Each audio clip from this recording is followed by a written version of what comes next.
Sejam todos bem-vindos ao estudo diário das Escrituras. Gratidão pelos comentários de vocês aqui no YouTube, no WhatsApp. Deixa eu ler 3 comentários aqui, tá bom?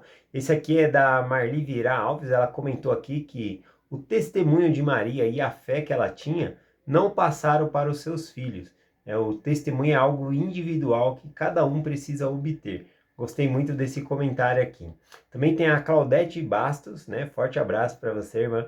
Ela comentou aqui agradecendo a mensagem e ela também falou do canal do Caminho do Discipulado. Ela escreveu aqui, ó. Amei o convite para o canal Caminho do Discipulado, comentando o livro de Mórmon. O André é maravilhoso e nos transmite muita paz. Obrigado pela dedicação de todos vocês que nos ajudam a ser pessoas melhores. E eu gostei bastante que o próprio André também respondeu a mensagem dela aqui dizendo: fico feliz que esteja gostando do nosso canal. Obrigado, né? Atencioso aí, gostei. E aqui a última mensagem que eu vou ler então é do Walter Nextel Master. Ele escreveu aqui: muito obrigado por nos ajudar com o estudo do Vem Segue, meu irmão Vanderlei. Todos os dias estamos juntos, até amanhã. Eu gosto desse até amanhã, né? Porque é um simbolismo que amanhã estaremos estudando junto aqui novamente. Vamos lá, um forte abraço então para você também, irmão.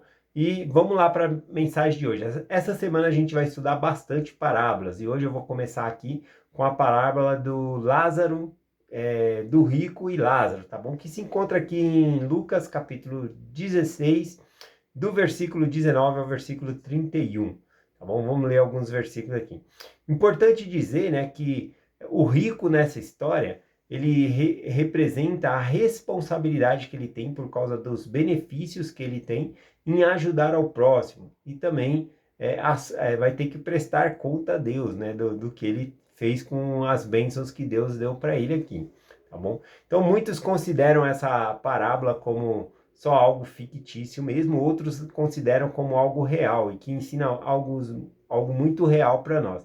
O fato também é que essa parábola aqui fala sobre nossa responsabilidade para com Deus de ajudar o próximo, tá bom? Então Jesus Cristo está falando sobre isso. Vamos começar aqui no versículo 19, diz assim: ora, havia um homem rico e vestia-se de púrpura de linho finíssimo e vivia todos os dias regalada e esplendorosamente. Essa palavra regalada aqui para mim não é muito comum no português. Eu fui no dicionário aqui para pegar o significado, só que aí eu fui no dicionário grego, né, para pegar o significado dessa palavra aqui. Então essa palavra regalada aqui significa que esse rico ele vivia muito alegre, animado, mas alegre e animado, satisfeito, ou seja, em ter algo, tá bom? Satisfeito com algo, ou seja, ele era satisfeito com a riqueza que ele tinha ali, tá bom? Não lhe faltava nada, tá bom? Então ele era satisfeito. Então esse é o sentido. O versículo aqui também menciona que ele vestia-se de púrpura, né? Que é um tipo de vestes tingida com roxo ou vermelho, uma veste que era usada por reis, né? Então esse homem era muito rico, tá bom? Então mostra aqui que ele não passava nenhum tipo de dificuldade na vida ali, tá bom? Continuando aqui, o versículo 20, então, menciona: havia também um certo mendigo chamado Lázaro, que jazia cheio de chagas à porta daquele. Bom, então aqui começa o contraste. Havia um homem rico e um homem mendigo, né, que ficava na porta desse homem rico aqui. Interessante que ao contar essa parábola aqui, Jesus Cristo ele fala que era Lázaro que estava na porta aqui. E é a única parábola aqui no Novo Testamento que nós temos que Jesus Cristo compartilhou, que ele põe o nome de um personagem na parábola, né? Ele poderia simplesmente ter dito que tinha um homem rico e um homem pobre, mas ele disse que era um homem mendigo e que o nome dele era Lázaro. Bom, aqui eu acho que tem um paralelo interessante para nós entender aqui, eu vou compartilhar no final, tá bom? Mas é interessante que é a única parábola que o Salvador compartilha colocando o nome de uma pessoa na parábola, tá bom? Então vamos lá. Então tinha esse mendigo, né, que ficava lá com chagas, ou seja, aqui é um contraste que ele não tinha saúde, que ele era ferido, um contraste das necessidades que ele tinha. Ele não tinha o que comer, ele tinha que pedir. É um contraste do rico, né, que tinha saúde, tinha comida, tinha roupa, né? Aqui é tudo um contraste aqui oposto, né, o que um tinha de riqueza, o outro tinha de privações, tá bom? Passando necessidade aqui. Então nós vemos aqui o versículo 21 dizendo: E desejava saciar-se com as migalhas que caíam da mesa do rico, e até vinha os cães e lambia-lhe as chagas, né? Então aqui a gente vê aqui que o Lázaro, esse mendigo, ele desejava comer as migalhas que caíam embaixo da mesa. Vocês devem se lembrar que Jesus Cristo, ao falar com a mulher cananeia, né, ele falou, não é bom pegar o pão dos filhos e deitá-lo aos cachorrinhos. Essas migalhas que caíam embaixo da mesa aqui, tá bom? Eram migalhas de propósito, não é que ele estava comendo e caía. Quando os judeus, eles comiam com a mão, né? Não tinha talheres, coisas assim, então eles se alimentavam ali com a mão. Então sujava a mão ali com gordura, com outras coisas. E aí então, para limpar os dedos, o que ele fazia? Eles esfregavam no pão e jogavam o pão embaixo da mesa. Havia cachorro embaixo da mesa, cachorros que nem pets, né? Cachorros de dentro de casa ali. E esses cachorros se alimentavam com o que era chamado então de migalha, que eles limpavam a mão ali, os dedos, tá bom? Então, esse é o significado aqui. Que o Lázaro, esse mendigo, ele não recebia nem mesmo essas migalhas que caía debaixo da mesa ali, né? E aí, então, na história menciona aqui que vinha cães, né? E lambia ali as chagas, né? Esses cães aqui já não é cachorros domésticos, né? São cachorros vadios, de rua mesmo ali, meio selvagens, né? Que vinham e lambiam a chaga dele ali, a doença dele, tá bom? Então aqui é um grande contraste, né, entre um e outro aqui. Versículo 22. E aconteceu que o mendigo morreu e foi levado pelos anjos para o seio de Abraão. E morreu também o rico e foi sepultado. Aqui, novamente, um contraste. O mendigo morreu, mas não é mencionado o seu sepultamento. Diferente do rico, né? O rico morreu e foi sepultado. Imagina aqui o rico sendo sepultado, com grande pranto, com homenagens, né? Era uma pessoa que tinha bastante abastança de dinheiro, mantimento, então ele tinha uma cova bonita para ele, um lugar, um jazigo bom ali, e ele foi lá para esse jazigo. Em consequência, aqui não é mencionado do sepultamento de Lázaro, né? Ele apenas é jogado ali, talvez numa vala, alguma coisa assim, mas o importante aqui é as condições, né? Um está indo para a sepultura de uma maneira cheio de homenagem por amigos, né? Que provavelmente comprou com dinheiro, que era próximo dele por causa do dinheiro, e outro já não tinha amigos, né? Apenas morreu ali, como é mencionado, não é citado nenhum sepultamento. Mas aquele que morreu, que era o mendigo, ele foi levado pelos anjos, né? Aqui já não é mencionado que os anjos vieram buscar o rico, né? Então é interessante pensar um pouquinho nisso aqui, ó. E aconteceu que o mendigo morreu e foi levado pelos anjos para o seio de Abraão. O seio de Abraão aqui, tá bom? É uma referência ao mundo espiritual na parte chamada paraíso, onde as pessoas são descansadas de todas as suas dores, tá bom? Aflições. Então, apesar do mendigo aqui, ele ter morrido e não ter sido tido um sepultamento, vamos dizer assim, digno, veja que a morte aqui se tornou um descanso para ele de todas as aflições que ele havia passado. Ele vai para o seio de Abraão, ele é cuidado ali, né? Então é interessante pensar um pouco sobre isso. Agora, o contrário acontece aqui também com o rico, né? Apesar dele ter um sepultamento ali cheio de honras, né? Um lugar bonito, veja o que acontece aqui. Vamos lá, versículo 23. Versículo 23 diz assim: o rico vai para o inferno, né? Diz aqui, ó. E no inferno, erguendo os olhos, estando em tormento, viu de longe Abraão e Lázaro em seu seio. Então ele já estava aqui no inferno, né? A palavra inferno aqui significa Hades, lugar de tormento, tá bom? Nem sempre a palavra Hades vai significar lugar de tormento. A gente tem que pegar a aplicação das escrituras aqui. Nesse lugar aqui representa realmente isso, um lugar de tormento. E ele ergue os olhos e vê quem? Abraão, né? Ou seja, ele enxerga o paraíso, o lugar onde Lázaro estava, o seio de Abraão ali. Ele enxerga o paraíso e vê Lázaro lá, né? Com a vida bem mais confortável. E ele não, ele está em tormento. Ele está numa situação difícil aqui, né?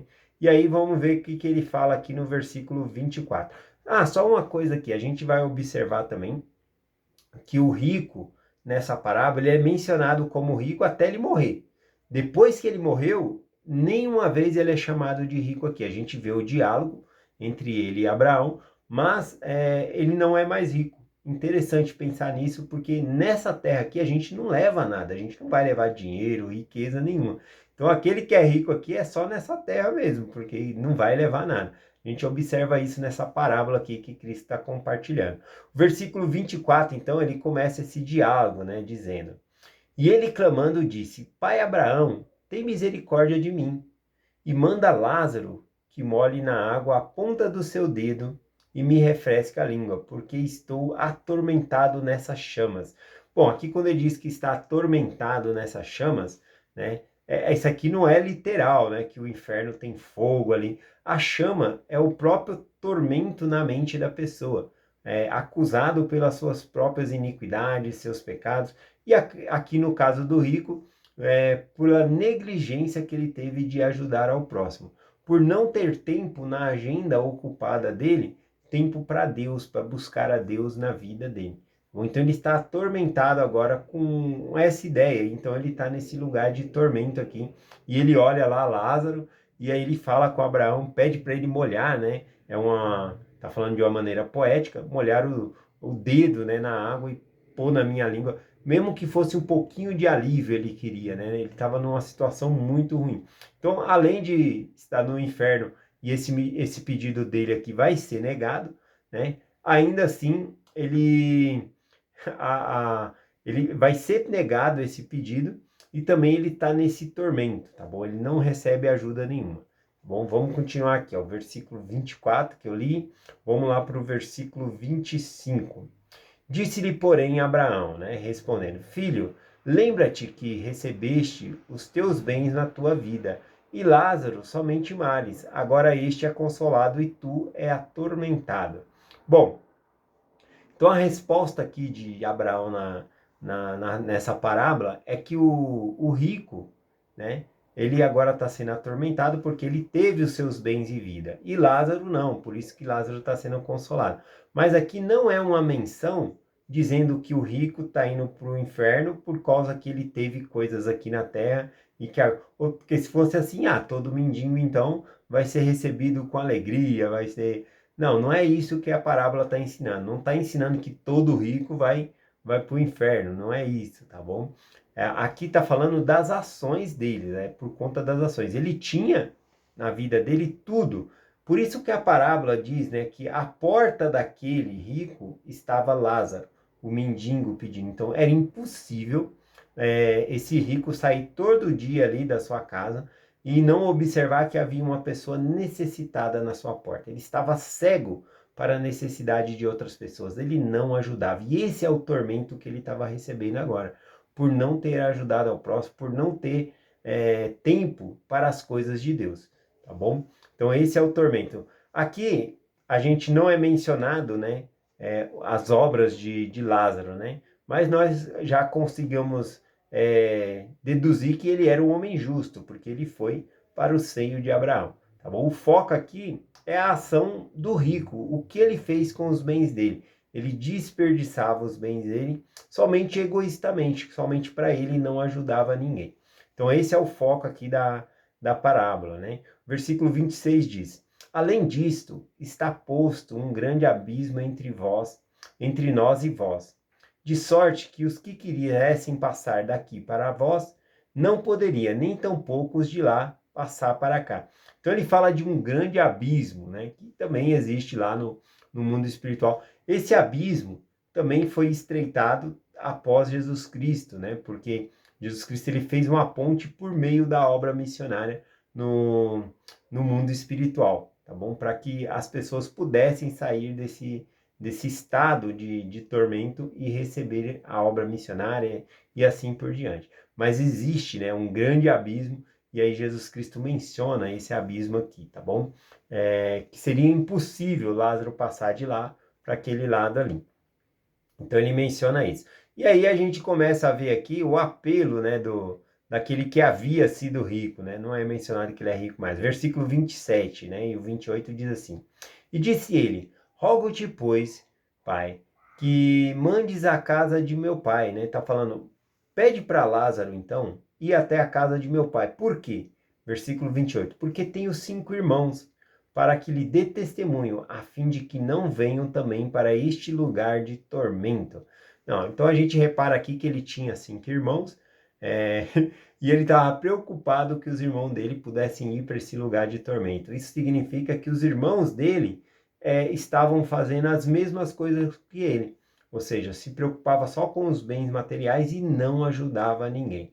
Não ajudava ninguém. Repare mais uma vez aqui que quando é falado, né, que ele tinha os seus bens e Lázaro não tinha, não é citado que ele cometeu uma iniquidade, não é citado algum pecado que ele cometeu. O erro dele foi não ajudar o próximo, de viver egoístamente, não ajudar o próximo e não buscar a Deus. Bom, então aqui tem um grande ensinamento para nós, que nós não podemos ser cegos para as necessidades das outras pessoas, nós precisamos ajudar as outras pessoas, seja por uma oferta de jejum, ou seja por ajudar as pessoas que nós sentimos ali que o Senhor vai mostrando para nós, a gente deve ajudar, tá bom? Então, que não passemos despercebidos por essas pessoas aqui, né? Então, ele está pedindo aqui agora que Lázaro pudesse voltar à vida e dar testemunho para os irmãos dele lá, tá bom? E aí, então, vamos ver a resposta aqui de Abraão. E disse-lhe Abraão, eles têm Moisés e os profetas, ouçam-nos. Ele falou, olha, o método que Deus estabeleceu é esse, tem as escrituras, tem os profetas, eles têm que ouvir os profetas, né? Mas, novamente, ele vai e dialoga aqui, né? Ele começa a conversar com Abraão, dizendo, e disse-lhe, não, pai Abraão, mas se alguém dos mortos fosse ter com eles, arrepender-se-iam. Porém, Abraão disse, se não ouvem a Moisés e os profetas, tampouco acreditariam, ainda que algum dos mortos ressuscitasse, né? Então aqui fica bem evidente, né? Ele fala, olha, se Lázaro voltar à vida e for lá falar com eles, eles vão acreditar e não vão vir para cá. Ele falou, não, tem os profetas, né? Eles ouvam os profetas, esse é o método que Deus colocou, né? E aí então ele fala, Abraão fala que o que ele está pensando não adiantaria, porque mesmo que um dos mortos se levantasse, ainda assim eles não iriam crer. E aqui que eu acho interessante, né? Essa é a única parábola que Jesus Cristo coloca um nome de uma pessoa, e ele colocou Lázaro, né? Como nessa parábola aqui. Interessante que no capítulo 11, que também é dessa designação dessa semana, talvez eu compartilhe essa mensagem amanhã, João capítulo 11, a qual Jesus Cristo traz de volta à vida justamente Lázaro. Não é o mesmo Lázaro da história, porque até mesmo porque o Lázaro lá, irmão de Marta e Maria, não era mendigo, tá bom? Mas ele traz de volta Lázaro à vida, e qual que é a posição dos judeus? Eles não creem em Jesus Cristo. Alguns creram, mas outros foram lá falar com os líderes religiosos, olha, agora nós temos um problemão, né? Porque ele acabou de levantar uma pessoa que estava morta há 4 dias, né? Então eu vou compartilhar um pouquinho sobre isso ainda. Mas interessante pensar sobre isso, que mesmo Cristo levantando alguém da morte, ainda assim os judeus não creram nele. E aqui, nessa parábola fala a mesma coisa. Mesmo levantando um dos mortos, ainda assim eles não creriam. Não é isso, né? A gente não obtém um testemunho por causa das coisas que nós vemos, mas de sentir no coração. Então, realmente, o método é esse. Deus chamou o profeta, temos as escrituras, e não precisa alguém, né, que está no tormento vir falar para a gente, ó, não faz isso não, que eu estou aqui no tormento eterno aqui, né? Não precisa, porque as próprias escrituras falam sobre esse tormento. A própria parábola aqui está falando que é um lugar ruim, portanto, vamos fazer o que é certo. O foco aqui também é que nós não devemos ir para o céu com medo do inferno. Não é isso que Deus quer. Que a gente obedeça os mandamentos porque a gente tem medo de ir para um lugar ruim. A gente tem que obedecer os mandamentos porque nós amamos a Deus, porque queremos estar com Ele, tá bom? Então, que nós possamos pensar um pouquinho melhor sobre isso. É essa mensagem que eu compartilho com vocês hoje, em nome de Jesus Cristo. Amém. Até amanhã. Hoje tem reunião familiar, tá bom? Vou deixar o link aqui do grupo da reunião familiar. Hoje, às 20 horas, tá bom? Sempre tem a reunião familiar com a Val e o Paulo aí que programa a reunião, tá bom? Então, se vocês... eu vou conseguir assistir, né? Porque é feriado, então eu vou conseguir assistir também essa reunião, tá bom? Então, aguardo vocês na reunião familiar hoje às 20 horas, tá bom? Então, até amanhã. Ou seja, até daqui a pouco para quem vai assistir a reunião familiar.